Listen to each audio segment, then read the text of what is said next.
रंजना कभी ब्रश नहीं करती थी। उसे कितनी बार उसके माँ बाप ने डांटा, लेकिन उसका कोई असर उस पर होता ही नहीं था, जिस कारण से उसके दांत पीले पीले हो जाते हैं। शादी के बाद।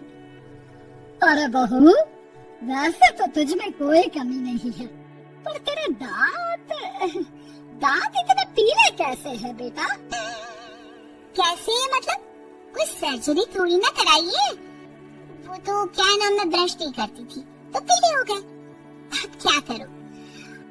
आप कहें तो लाल करवा लूं या फिर काले? यार ये क्या है, क्यों माँ से लड़ रही हो? लड़ रही हूँ? अरे मैं लड़ रही हूँ या ये बोल रही है कि दांत पीले हैं, पीले। अरे तपस्या थोड़ी ना की है इन्हें पीले करने के लिए। बकायदा ब्रश नहीं किया है 20 साल तक, तब जाकर। छी, कैसी बात कर रही हो? ये उस वक्त तो पीले नहीं थे जब हम लोग तुम्हें देखने आए थे। अरे तब साफ करवा लिया होगा डेंटिस्ट के पास जाकर। अब देखो कैसे पीले पीले लग रहे हैं। रंजना सास की तरफ गुस्से से देखती है। फिर शुरू हो गई पीले पीले पीले।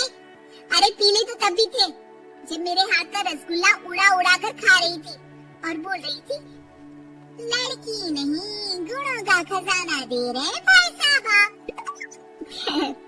अब वो लोग करते भी तो क्या करते, पीले दांत वाली बहू पल्ले पड़ी थी तो झेलना तो था ही। एक दिन कीर्तन में रंजना गाना गा रही थी। अरे कमला बहन, माँ का द्वार आया तो सब शुद्ध होकर आता है, फिर अपनी बहू को ब्रश भी नहीं कराती तुम।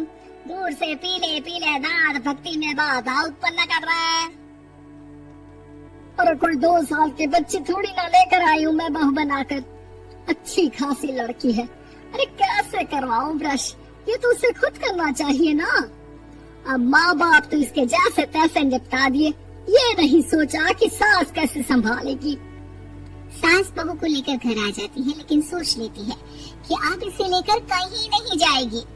अगले रोज बहू कहती है, अरे क्या हो गया, मंदिर नहीं जाना क्या? कीर्तन का वक्त हो रहा है। मेरी मधुर वाणी से कान्हा जी जागते हैं और सोते हैं। आप तो जानती है ना उनकी भक्ति में कितना मन लगता है मेरा। वो क्या है ना, तबीयत ठीक नहीं लग रही है मेरी, आराम करूंगी मैं। तबीयत ठीक नहीं लग रही? अभी तो मिथुन के गाने पर नाच रही थी आप, और आप बोल रही है कि तबीयत ठीक नहीं लग रही।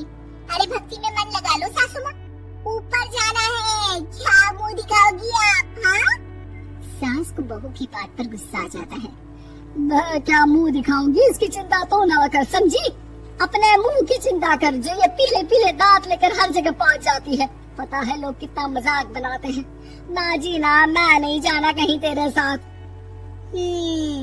तो ये बात है, कोई ना, मत जाओ, मैं अपने कमरे में ही बैठकर भक्ति कर लूंगी।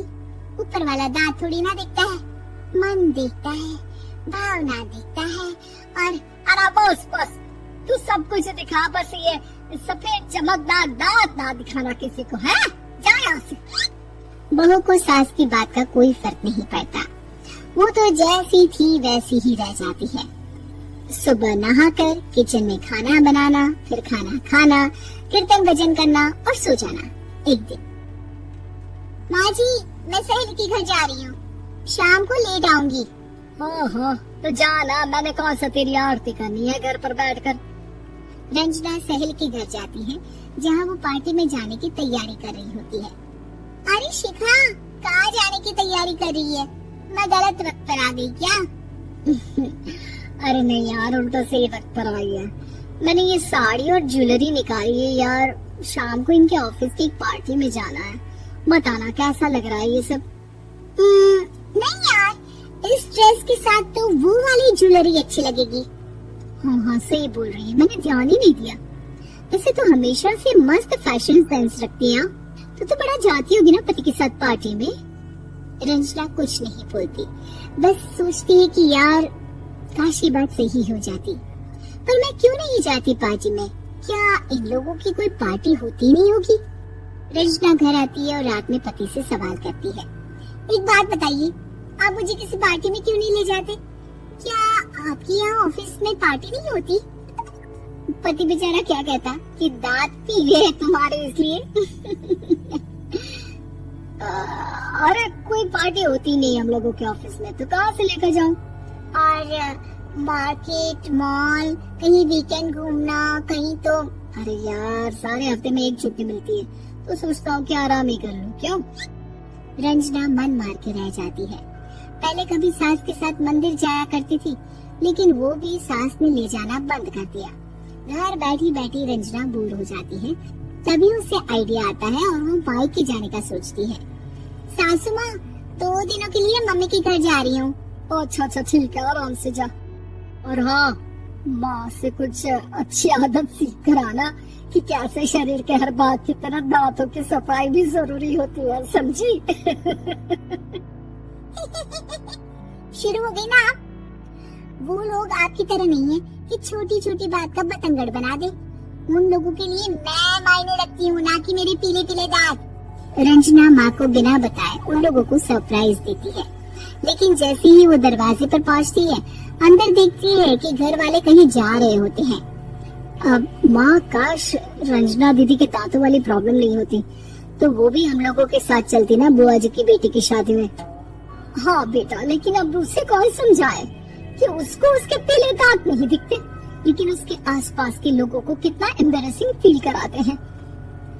मुझे तो कितनी बार उसके स्कूल की टीचर ने शिकायत की कि उसके साथ कोई लड़की बैठना भी नहीं चाहती, और ना ही कॉलेज में कोई उससे बात करना चाहता था। लेकिन पता नहीं क्यों उसे ये बात समझ में नहीं आती। कोई कमी नहीं है उस लड़की में, बस यही कि दांत पीले हैं। वो तो भला हो जीजा जी और उनकी माँ का, जो दीदी को जैसी है वैसे ही रखा हुआ है। रंजना को अपने घर वालों की बात सुनकर बहुत दुख होता है। वो सोचती है कि वो क्या करे, लेकिन फिर वो सीधा डेंटिस्ट के पास जाती है, अपने दांत चमकाती है और कसम खाती है कि वो रोज ब्रश करेगी। और क्या हो गया? तुम तो 2 दिनों के लिए गई थी ना, पर कोई ना, अच्छा है, चलो आ गई तो। रंजना सास के सामने आकर खड़ी हो जाती है और पूरी स्माइल करती है, उसके चमकदार दांतों को दिखाती हुई। हाँ? चले मंदिर। माँ, मुझे माफ कर दीजिए, मैंने आप लोगों को बहुत एम्बैरेसिंग फील करवाया। मैं आज से रोज ब्रश कर